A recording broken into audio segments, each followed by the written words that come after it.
Dr. Sarah Chen pressed her face against the cold metal window of the spaceship. Her breath made small clouds on the glass as she stared into the darkness of space. Something was wrong. Very wrong. "Captain Torres," she called out, her voice shaking slightly. "Are you sure we're in the right place?" Captain Torres looked at his navigation screen again. He had checked it 5 times already. "Yes, Dr. Chen. This is exactly where New Eden should be, right here in the Kepler 442 system." But there was nothing. No planet, no moon, no floating rocks, just empty black space with distant stars twinkling like tiny diamonds. Sarah's hands trembled as she held her tablet. The last message from New Eden had come 3 weeks ago. Her sister Maria had sent a video of her twin daughters playing in the wheat fields. The golden crops had stretched for miles under the blue sky. Maria had been so proud of their new home. 2.3 million people lived here, Sarah whispered. Where did they go? The ship's computer made a soft beeping sound. Lieutenant Rodriguez, the young officer at the controls, looked confused. "Captain, I'm getting some strange readings from the deep space sensors." "What kind of readings?" Captain Torres asked, walking over to look at the screen. "Energy signatures. Very faint ones. They're coming from where the planet should be." Rodriguez touched some buttons on his console. It's like something huge happened here recently. The space itself seems different." Dr. Chen had studied dead planets before. When worlds died, they left evidence. Broken pieces floating in space. Asteroid fields where cities once stood. Nuclear radiation that glowed for centuries. But here there was nothing at all. It was as if New Eden had never existed. "Run a full spectrum analysis," Captain Torres ordered. "Check for any trace elements. Any sign of what happened." For the next 4 hours they scanned the empty space. The ship's powerful computers worked hard, searching for any clue. Sarah walked around the small ship, unable to sit still. She kept thinking about Maria's daughters, 5-year-old Emma and Lisa, who had been so excited to show their aunt the butterfly garden they were growing.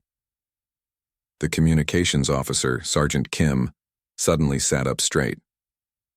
"Captain, I'm picking up something from the monitoring station at the edge of this system." "What is it?" Torres asked quickly. "It's an automated recording. The station's security cameras caught something 3 weeks ago." Kim's face went pale as she watched her screen. "You need to see this." They all gathered around Kim's workstation. The security footage was grainy and far away, but they could see it clearly. New Eden had been there, spinning slowly in space like a blue and green jewel. People had lived on that world. Families had made homes there. Children had played in gardens. Then the ships appeared. They came from nowhere, moving without sound through the vacuum of space. The alien vessels were beautiful and terrible at the same time. They looked like they were made of living crystal, changing colors from blue to purple to silver as they moved. There were hundreds of them surrounding the planet like a necklace of stars. "My God," Captain Torres breathed. The crystal ships positioned themselves around New Eden. For several minutes, nothing happened. Then, they began to glow. The light grew brighter and brighter until the cameras couldn't record properly. When the brightness faded, New Eden was gone. Not destroyed. Not broken apart. Gone. The planet had simply stopped existing. Sarah felt sick. She ran to the small bathroom and threw up. When she came back, the others were still staring at the screen in shock. "Play it again," she said quietly. They watched the recording 5 more times. Each time, the same impossible thing happened. The crystal ships appeared, surrounded the planet, glowed with impossible light, and made an entire world disappear. "How is this possible?" Rodriguez asked. "You can't just make a planet vanish. The mass has to go somewhere. The energy has to go somewhere." Dr. Chen wiped tears from her eyes. "I don't think they destroyed it. I think they erased it. Completely. Like it never existed in the first place." The ship became very quiet.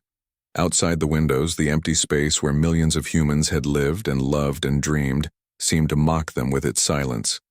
Captain Torres sent an emergency message to Earth.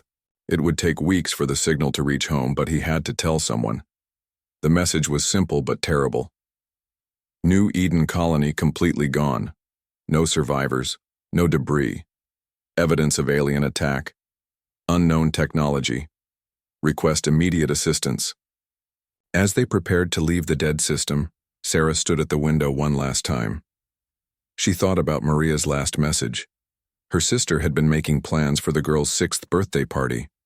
They were going to have a picnic by the lake and watch the sunset together.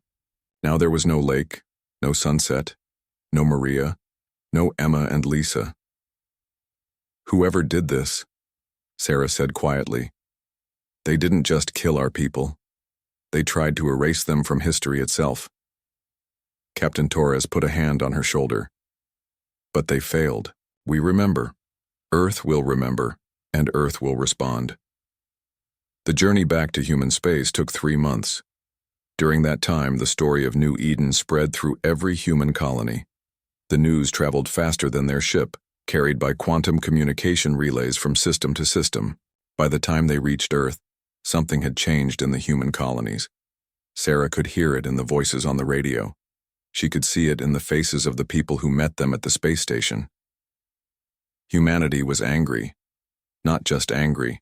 They were furious in a way that went deeper than words. Someone had killed their children. Someone had tried to erase their family from existence. And humans did not forgive things like that. Dr. Chen was called to testify before the Colonial Defense Council. Admirals and generals and politicians asked her hundreds of questions about what she had seen. They wanted every detail about the crystal ships and the impossible weapon that had erased New Eden. In your professional opinion, asked Admiral Rivera, a stern woman with gray hair and hard eyes, what kind of beings are we dealing with? Sarah thought carefully before answering. They have technology we can't understand. They can make entire planets disappear without leaving any trace. But more than that. She paused, remembering the cold beauty of the crystal ships. I think they see us as something that shouldn't exist. Like we're dirt that needs to be cleaned up. Admiral Rivera nodded slowly. Dr. Chen, thank you for your service. What you've shown us today will help us prepare. Prepare for what? Sarah asked. The Admiral's eyes were like winter ice. For when they come back, because they will come back. And when they do, they're going to discover that erasing a human colony was the biggest mistake they ever made. As Sarah left the meeting, she heard Admiral Rivera speaking quietly to her staff. Begin Protocol Lazarus immediately. Contact Dr. Tanaka at the Prometheus Project. Tell her we need everything. Every weapon we've been too afraid to build. Every technology we've been too scared to test. Sarah didn't know what Protocol Lazarus was, but she understood the tone in the Admiral's voice. It was the voice of someone who was about to do terrible things for a very good reason. Outside the council chambers, Earth continued spinning in its orbit around the sun. But something fundamental had changed. Humanity had been hit by something beyond their understanding. Their children had been murdered by beings who thought humans were nothing more than insects to be stepped on. The beings who erased New Eden had made one crucial error in their calculations. They had assumed that making humans disappear would end the problem. Instead, they had just taught humanity's leaders that some threats required responses that went beyond normal warfare. They had created an enemy that would not rest until justice was served, no matter what the cost. 3 days after Dr. Chen's report reached Earth, the crystal ships appeared in the solar system. They came without warning, sliding out of the darkness between Mars and Jupiter like ghosts made of living light. There were 12 of them, each, one the size of a city. They moved in perfect formation, their crystalline hulls shifting through colors that had no names in human language. Every alarm in human space started screaming at once. On Earth, President Elena Vasquez was pulled from her sleep by her security chief. Madam President, we have a situation. Unknown alien vessels have entered our solar system. Within an hour, Elena stood in the emergency command center deep under the White House. The room was filled with generals, admirals, and scientists, all staring at the massive screens showing the alien ships. How long until they reach Earth? Elena asked. At their current speed, about 6 hours, replied General Morrison. But ma'am, they're not heading for Earth, they're just waiting, floating in space like they want us to see them. Admiral Rivera stepped forward. Her face was grim. Madam President, we believe this is connected to the New Eden incident. The energy signatures match. Elena felt cold despite the warm air in the bunker. So these are the beings who killed our colonists. Yes, ma'am. And I think they're here to talk. As if responding to her words, every communication device in the solar system suddenly came alive. Radio telescopes on Earth, communication arrays on the moon, even personal tablets and phones began receiving the same signal. It was unlike anything humans had ever heard. The voice sounded like music played on broken glass. It was beautiful and terrible at the same time, speaking in perfect English with words that seemed to cut through the air. Primitive organisms of the third planet. We are the Veltar, servants of the crystalline accord. We come to deliver terms. Elena grabbed the microphone connected to Earth's most powerful transmitter. This is President Elena Vasquez of the United Earth Federation. We're listening. A pause. Then the alien voice continued, now focused directly on the command center's communications. Your species has spread beyond its birth world. This is unacceptable. You contaminate space with your organic presence. You build colonies on worlds. That should remain pure. Admiral Rivera whispered to Elena. They think we're some kind of disease. The alien voice grew colder. New Eden was cleansed as a demonstration. Your people were removed from existence to show you our resolve. You will withdraw from all worlds beyond your son's influence or face the same purification. Helena felt anger burning in her chest. You murdered over 2 million innocent people. Men, women, children. They were farmers and teachers and artists. They were building something beautiful. They were contamination, the voice replied without emotion. Organic life is a temporary mistake in the universe's design. We have spent 1 billion years correcting such errors. The screens in the command center suddenly filled with images. Not video, exactly, but somehow the humans could see and understand what was being shown to them. They saw vast crystal cities, floating in space. They saw silicon-based beings of incredible beauty, their bodies made of living gemstone. They saw worlds of pure crystal and metal, unmarked by any organic life. We are the Veltar, the voice explained.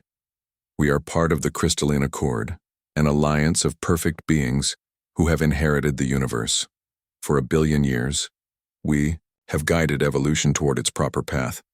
Organic life like yours is an aberration that must be contained. Elena looked around the room at her advisors. Their faces showed the same mixture of fear and rage she felt. And if we refuse to abandon our colonies? Then you will join New Eden in non-existence. Your entire species will be edited from reality. It will be as if humans never evolved at all. The images changed, showing other worlds, other species.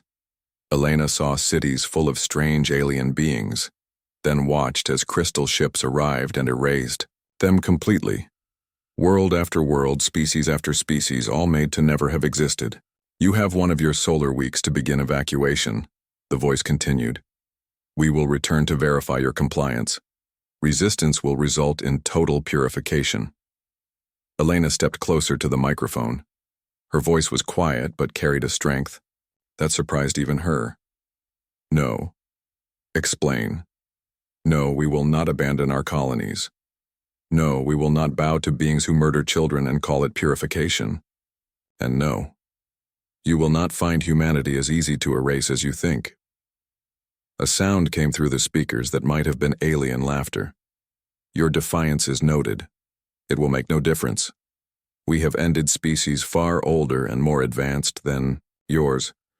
Your primitive weapons cannot harm us. Your simple minds cannot comprehend our technology. Elena looked at Admiral Rivera, who nodded slightly. Perhaps, but you've made one mistake in your calculations. Enlighten us. You showed us what you are. You told us what you plan to do, and you gave us time to prepare. Elena's voice grew, harder. You think we're just animals who will roll over and die when threatened? You're about to learn that you've severely underestimated what humans become when someone tries to erase our children. The alien voice was silent for a long moment. When it spoke again, there was something like amusement in the crystal tones. Interesting. We will return in 7 solar days to collect your surrender. Use this time to say goodbye to your colonies. It will be your last chance. The communication ended abruptly. The crystal ships began moving away from the inner solar system, heading back toward the outer planets where they took up positions just beyond Pluto's orbit.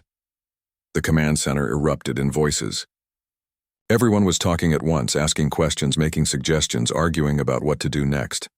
Elena held up her hand for silence. Admiral Rivera, implement Protocol Lazarus immediately. I want every classified project activated, every experimental weapon, every technology we've been afraid to use. Ma'am, some of those projects, the risks are enormous. We're talking about weapons that could threaten reality itself. Elena looked at the screen showing the alien ships waiting in the darkness. Admiral, they just told us they've been committing genocide for 1 billion years. They erased New Eden like it was nothing more than a mistake in a textbook. They think we're contamination to be cleaned up. She turned to face the room full of humanity's leaders. They want to see what humans become when properly motivated? Let's show them. Contact Dr. Tanaka at the Prometheus Project. Tell her she has unlimited resources and authority to deploy anything in our arsenal. General Morrison looked worried. Madam President, are we sure we want to go down this path? Some of those Prometheus weapons, they're not just dangerous to our enemies. They could change us permanently. Elena thought about Maria's daughters, Emma and Lisa, playing in wheat fields that no longer existed. She thought about the 2.3 million people who had been erased from existence, their very memory almost lost forever. General, they already changed us. The moment they decided to murder our colonists, they made us into something we've never been before. They created an enemy that won't stop until justice is served. Over the next few hours, coded messages went out to secret facilities throughout the solar system. On the dark side of the moon, massive underground factories began powering. Up on Mars, hidden research stations started activating equipment that had been sealed away for decades. In the asteroid belt, mining operations suddenly shifted to extracting materials that weren't on any public periodic table.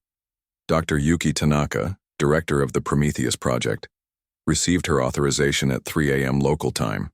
She had been waiting for this call for 15 years, hoping it would never come. Now that it had, she felt both excited and terrified.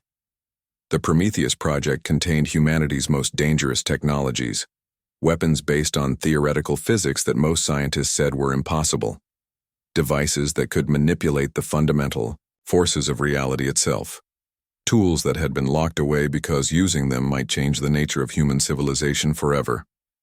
Begin Phase 1 protocols, she told her staff. Activate the quantum severance array, initialize the empathy engines, and wake up the consciousness traps. Her assistant looked pale. Dr. Tanaka, are we really going to use all of them? Yuki stared out the window at the stars where the alien ships waited. They want to purify the universe of organic life. They think they can erase us like we never existed.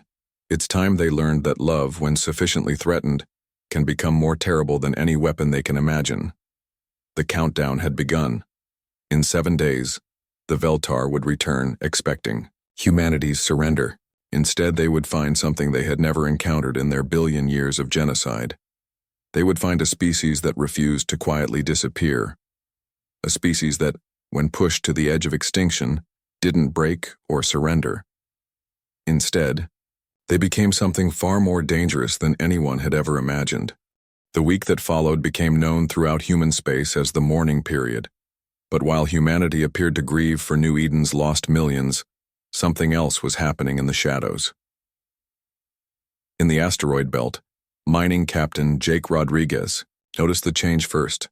His crew had been extracting iron and nickel for the past 3 years, boring work that paid decent money. Then the priority messages started coming in. Jake, you seeing this? His engineer Maria Santos asked, looking at her screen with confusion. Central Command wants us to start mining. What the hell is Element 237? Jake scratched his head. Never heard of it. Let me check the periodic table. He pulled up the standard chemistry database every miner used. Maria, element 237 doesn't exist. The heaviest stable elements only go up to about 118. His communications officer suddenly sat up straight. Captain, I'm getting an encrypted message from Earth. Maximum security clearance. It's got authorization codes I've never seen before. The message was brief but clear. Jake's mining operation was being temporarily reassigned to a classified project. They were to extract materials that officially didn't exist, using equipment that would be delivered within 24 hours. Anyone who talked about what they found would face charges of treason. What do you think this is about? Maria asked quietly. Jake looked out at the stars where, somewhere beyond Pluto, alien ships were waiting to wipe out humanity.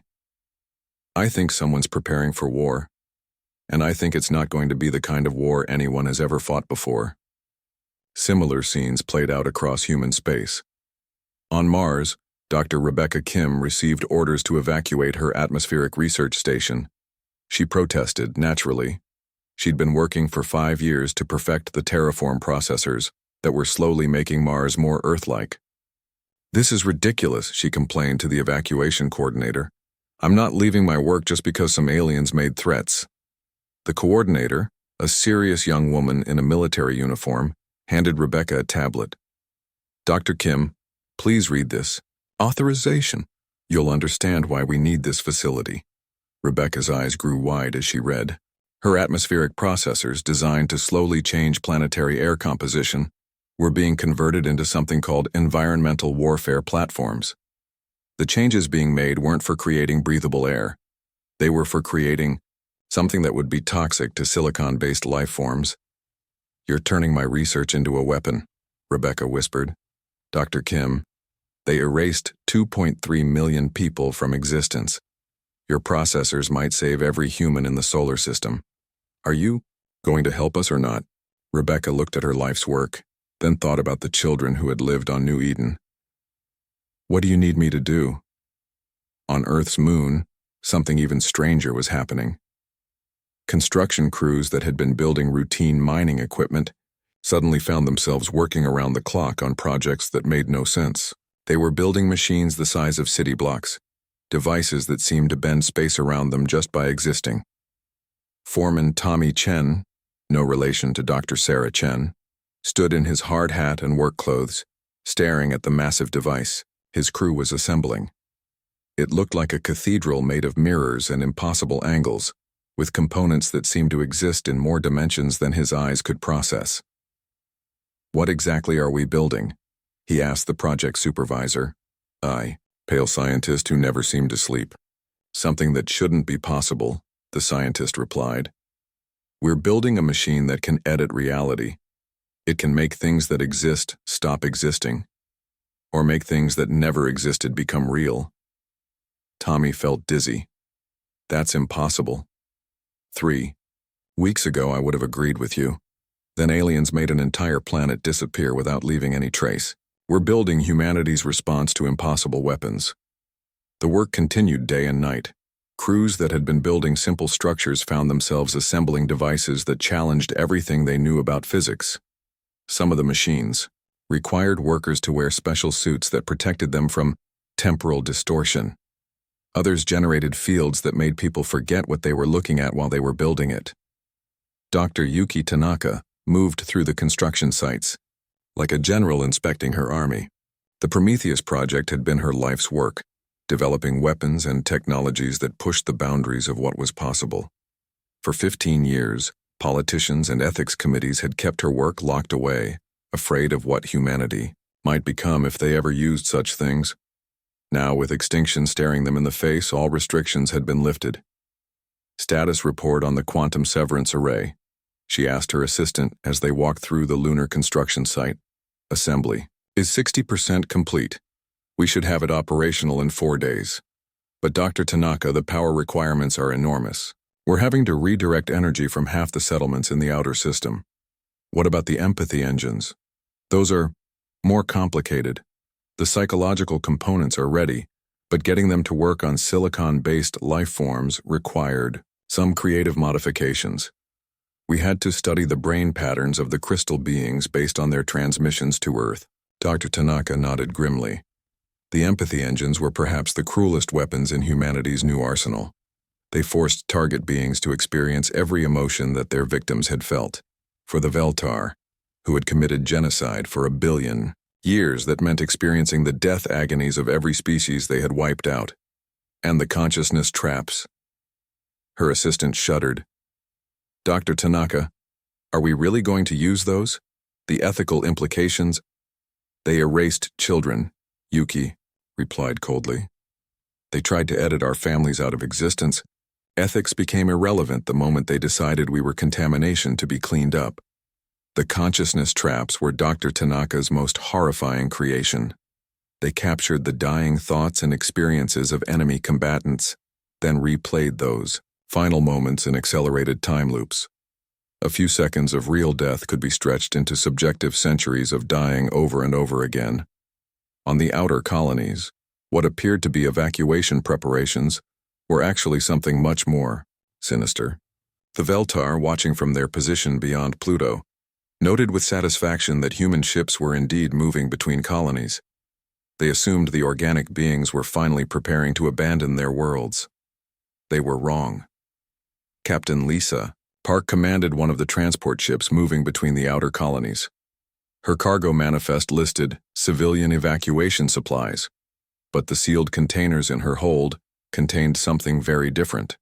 She was carrying components for weapons that would be deployed throughout human space, turning every colony into a fortress. Captain, her first officer reported, we're getting close to Europa Station. The supply drop coordinates are uploaded. Lisa nodded. Europa, Jupiter's ice-covered moon, had been a peaceful research station studying alien life forms in the subsurface ocean. Now it was being converted into a launch platform for humanity's new weapons. Make sure the containment fields stay active, she warned her crew. Some of what we're carrying, if it gets loose during transport, we might stop existing before we realize there's a problem. Throughout the solar system, humanity was transforming itself into something new and terrible. Scientists who had spent their careers trying to understand the universe were now building machines that could rewrite the laws of physics. Engineers who had designed beautiful space habitats were constructing devices that could torture entire species across multiple dimensions of reality. Dr. Sarah Chen, the woman who had discovered New Eden's erasure, found herself working on a project she couldn't have imagined weeks earlier. The remains of the Veltar communication signals had been analyzed and decoded. Now human scientists were building devices that could hack into the aliens' collective consciousness.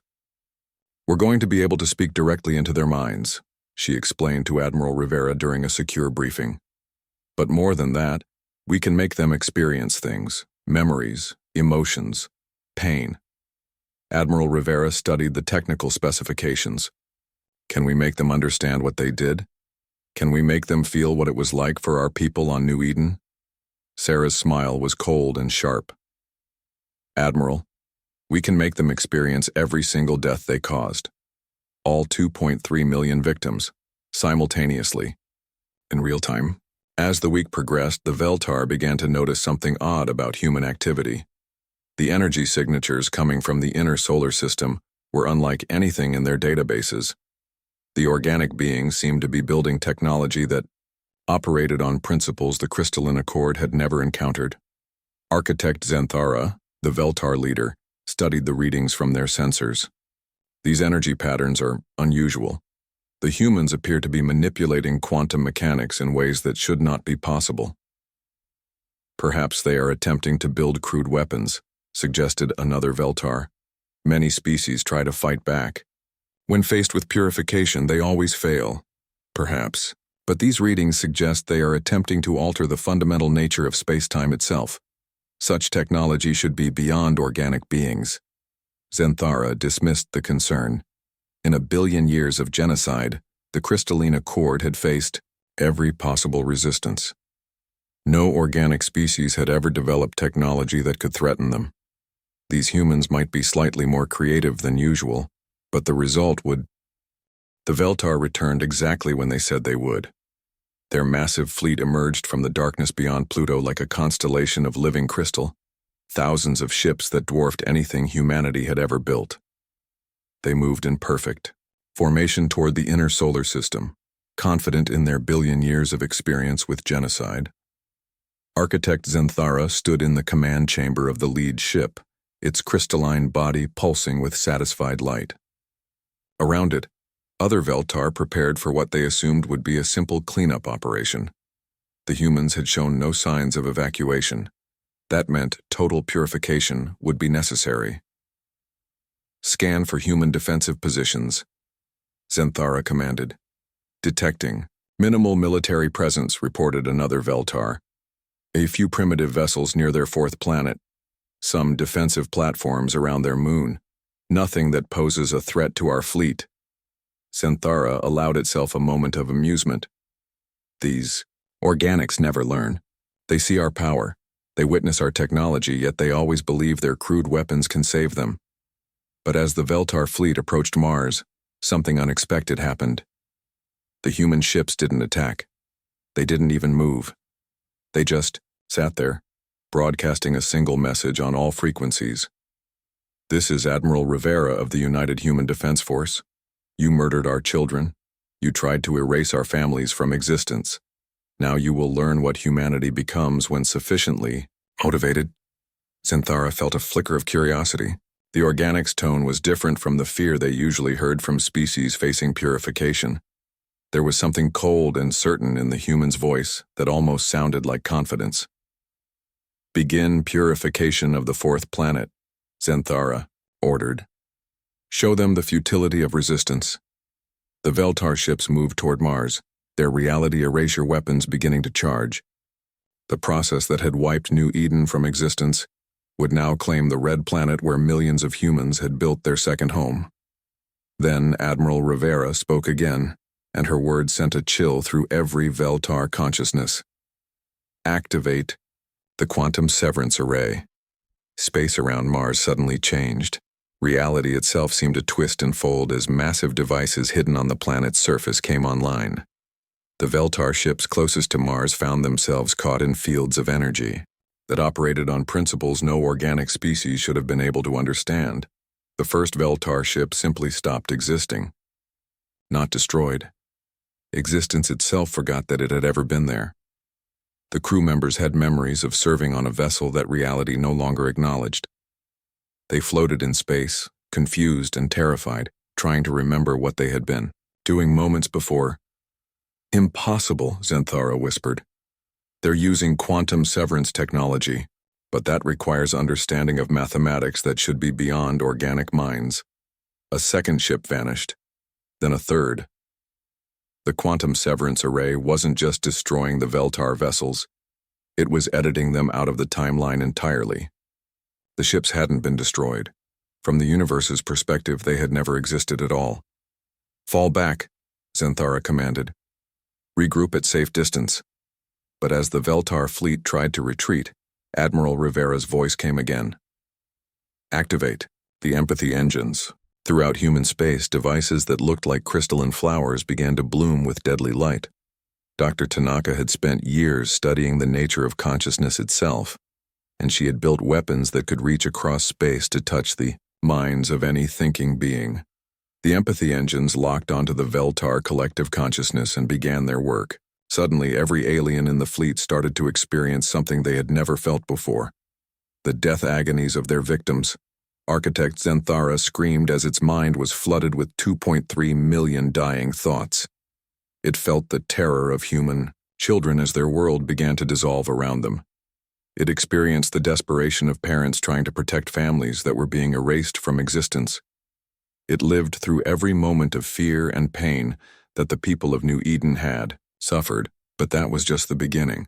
The empathy engines reached deeper into Veltar memory, accessing the collective record of 1 billion years of genocide.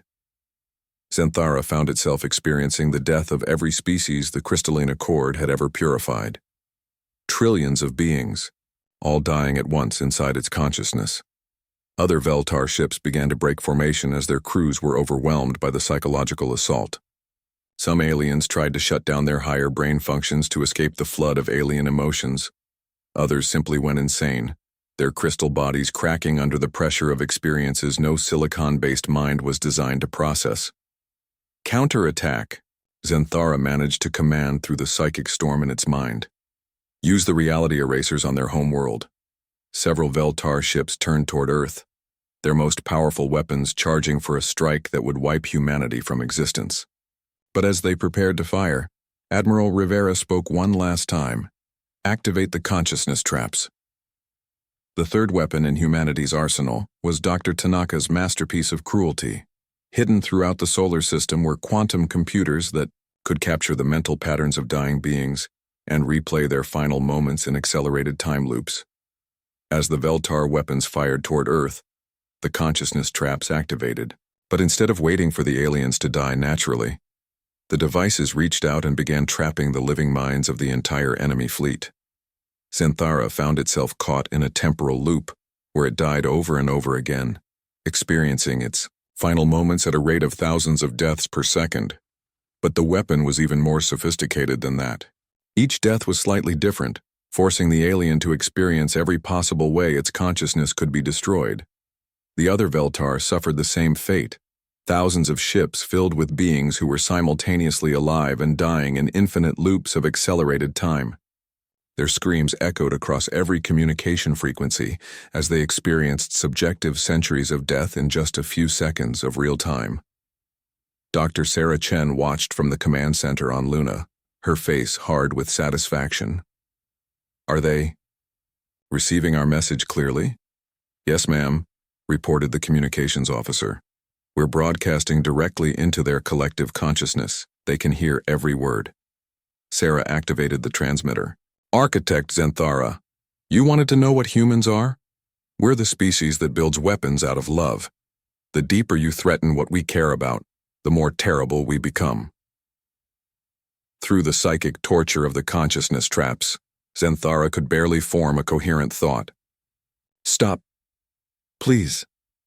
We did not know. You didn't know what? Sarah's voice was cold as space itself. You didn't know that the people you murdered had feelings? You didn't know that parents love their children? You've been committing genocide? For 1 billion years, and you didn't know your victims were real beings who suffered? We thought organics were just contamination. Yes, we heard your speech. You thought we were dirt to be cleaned up. Sarah leaned closer to the microphone. Let me explain something about human psychology. When you threaten to erase our children, we don't just fight back. We become something new, something worse than anything you've faced in your 1 billion years of murder. The battle, if it could be called a battle, lasted exactly 17 minutes. When it was over, most of the Veltar fleet had been erased from existence. The surviving ships floated dead in space, their crews driven insane by psychological weapons no silicon-based mind could comprehend. Only a handful of Veltar vessels remained functional, and they were fleeing toward the edge of the solar system, as fast as their reality-bending engines could carry them. Admiral Rivera opened a communication channel to the retreating ships. This is Admiral Rivera with a message for the Crystalline Accord. You came here to purify humanity from the universe. Instead, you've taught us what we're truly capable of when someone tries to erase our families. She paused, letting her words sink in across the collective consciousness of the surviving Veltar.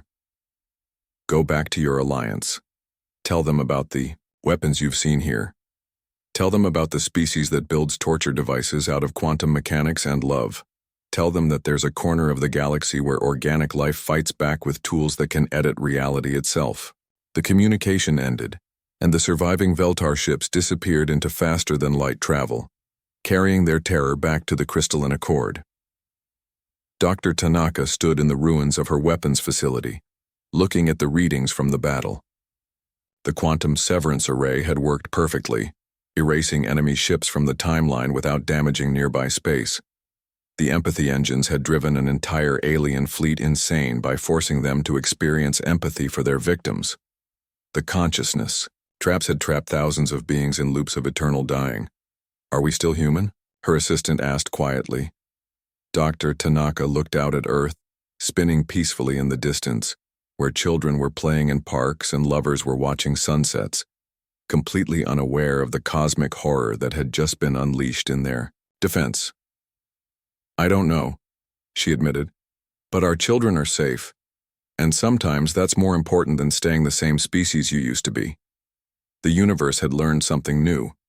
There was a species of organic beings that responded to genocide not with their own extinction, but with 6 months after the battle, the universe was a different place. Dr. Sarah Chen stood on the observation deck of humanity's new flagship, the Remember New Eden, watching as the ship moved through space that still bore scars from the recent conflict. Where Veltar ships had been erased by the quantum severance array, reality itself remained slightly twisted, creating beautiful but disturbing patterns in the fabric of space-time. Captain Chen called her first officer, Lieutenant Rodriguez, the same young man who had been with her when they first discovered New Eden's destruction. "We're receiving another surrender broadcast." Sarah nodded without surprise. It was the 14th surrender message they had received this month. Word of humanity's victory over the Veltar had spread through the galaxy faster than light itself, carried by the few surviving crystal beings who had escaped the solar system. "Which species this time?" she asked. "The hegemony of Vorth. They're a machine intelligence that's been expanding through this sector for the past 3,000 years. They want to negotiate a non-aggression pact." Sarah almost smiled. The hegemony of Vorth controlled 17 star systems and commanded a fleet of self-replicating war machines. 3,000 years of conquest, and they were now afraid of a species that had only left their home solar system 6 months ago. "Tell them we'll consider their proposal, but they need to stop all military expansion immediately, and they need to provide reparations to any organic species they've enslaved." "Yes, ma'am." "Should I mention the consequences of non-compliance?" "I don't think that will be necessary, Lieutenant. I believe they understand what happens to species that threaten organic life." Rodriguez nodded and returned to his communications station. Sarah continued staring out at the strange space around them, thinking about how much had changed since that terrible day when they found empty space where New Eden should have been. Humanity had won the war against the Veltar, but victory had come at a cost that was only now becoming clear. The weapons they had built, the technologies they had unleashed, had changed them in fundamental ways. They were still human, but they were also something more, something that made other species across the galaxy wake up screaming from nightmares about organic beings who could edit reality with their anger. A soft chime indicated an incoming priority message. Sarah activated her personal communicator and saw President Vasquez's face appear on the screen. "Sarah, we need to talk. Can you return to Earth for a classified briefing?" "Of course, Madam President. What's the situation?" President Vasquez looked tired. The past 6 months had aged her more than the previous decade of political leadership. "We've made contact with something calling itself the Galactic Peacekeeping Alliance. They want to negotiate humanity's membership in some kind of interstellar government." Sarah felt a cold chill. Membership or surrender? That's what we need to find out. "But Sarah, they're not approaching us like we're a new species asking to join the galactic community. They're treating us like a potential threat that needs to be managed." The Remember New Eden changed course for Earth, its impossible engines bending space around the ship. During the journey home, Sarah read the intelligence reports that had been coming in from across the galaxy. The picture they painted was both encouraging and terrifying. Humanity's victory over the Veltar hadn't just saved the solar system. It had sent shockwaves through every major galactic power. Species that had been committing genocide for millions of years suddenly found themselves wondering if they had made enemies of the wrong kind of organic life. The Crystalline Accord, the billion-year-old alliance that the Veltar had served, was in complete collapse. The surviving members had gone into hiding, afraid that humanity might decide to hunt them down and subject them to the same fate as their former allies. Several entire civilizations had sent envoys to Earth, desperately offering tribute and apologies for past actions against organic species. But perhaps more disturbing were the reports of what humanity itself was becoming. The colonies that had been upgraded with defensive weapons during the war weren't dismantling those systems. Instead, they were expanding them. Human ships were being built with reality-warping engines and consciousness-trapping weapons as standard equipment. Children on the outer colonies were growing up in a universe where their parents could literally erase enemies from existence. Poets were writing songs about the beautiful patterns that space made when the quantum severance array deleted enemy fleets from the timeline. Artists were creating sculptures that captured the exact moment when Veltar minds broke under the weight of experiencing empathy for their victims. Sarah arrived on Earth to find a world that looked normal on the surface, but hummed with barely contained power underneath. The Memorial Garden for New Eden had become a pilgrimage site, where humans came to remember not just their lost families, but what they had been willing to become to avenge them. The briefing room deep under the White House contained the same people who had planned humanity's response to the Veltar threat. But now they looked different. Admiral Rivera's eyes held a coldness that hadn't been there before. Dr. Tanaka moved with the confidence of someone who had built weapons that could torture souls across multiple dimensions. Even President Vasquez carried herself like someone who had authorized the use of reality-altering devices without hesitation. The Galactic Peacekeeping Alliance has been the dominant power in this region of space for over 50,000 years, President Vasquez explained. They maintain order by preventing any single species from becoming too powerful or too aggressive. In other words, Admiral Rivera added, they're the Galactic Police, and they think we might be getting out of hand. Dr. Tanaka pulled up holographic displays showing the Alliance fleet. Sarah studied the data with growing concern. The Alliance commanded millions of ships from hundreds of different species. Their technology was advanced, their resources seemingly unlimited. How do they compare to the Veltar? Sarah asked. Individually, most Alliance species are less advanced than the Crystalline Accord, Dr. Tanaka replied. But their combined fleet is enormous. They have numerical superiority of about 1,000,000 to 1. Sarah felt the familiar cold anger that had carried her through the past 6 months. And they think they can intimidate us? That's just it, President, Vasquez said. We don't know what they think. Their diplomatic message was very careful, very polite. They want to negotiate, not fight. But Sarah, the intelligence reports suggest they've been watching us since the battle with the Veltar. They're afraid. Admiral Rivera activated another display, showing communication intercepts from across the galaxy. Listen to this. It's a transmission we captured from an Alliance intelligence gathering ship. The recorded message played in the briefing room, translated from an alien language into crisp English. Command, this is Deep Survey 7. We have completed our analysis of the human conflict. Recommendation: avoid all contact with this species. They have developed weapons that operate outside known physical laws. More concerning, psychological analysis suggests they view warfare not as a necessary tool, but as an expression of protective love. This makes them unpredictable and extremely dangerous. Another voice responded, clarification: are you saying they fight harder when they care more about what they're protecting? Affirmative. And command. They care about everything. Their families, their colonies, their entire species, even other organic life forms they've never met. If we threaten any organic life anywhere in the galaxy, they may view it as a threat to their own children. President Vasquez stopped the recording. So the Alliance is coming here not to conquer us, but to figure out how to coexist with a species that might declare war on them for harming any organic life anywhere in the galaxy. Sarah thought about this for a moment. Are they right? Would we? The room fell silent as everyone considered the question. Finally, Admiral Rivera spoke. Sarah, when the Veltar erased New Eden, we didn't just build weapons to defend humanity. We built weapons to punish genocide itself. The empathy engines work on any species that commits mass murder. The consciousness traps can torture any being that kills innocents. We didn't build a military, Dr. Tanaka added quietly. We built a justice system, one that operates on a galactic scale and uses reality itself as an enforcement mechanism. Sarah realized the truth of what her colleagues were saying. Humanity hadn't just defended itself against the Veltar, They had appointed themselves as the universe's immune system against genocide. Any species that threatened organic life would face not just human military might, but weapons designed to make the very concept of mass murder too psychologically painful to contemplate. "So what do we tell the Alliance?"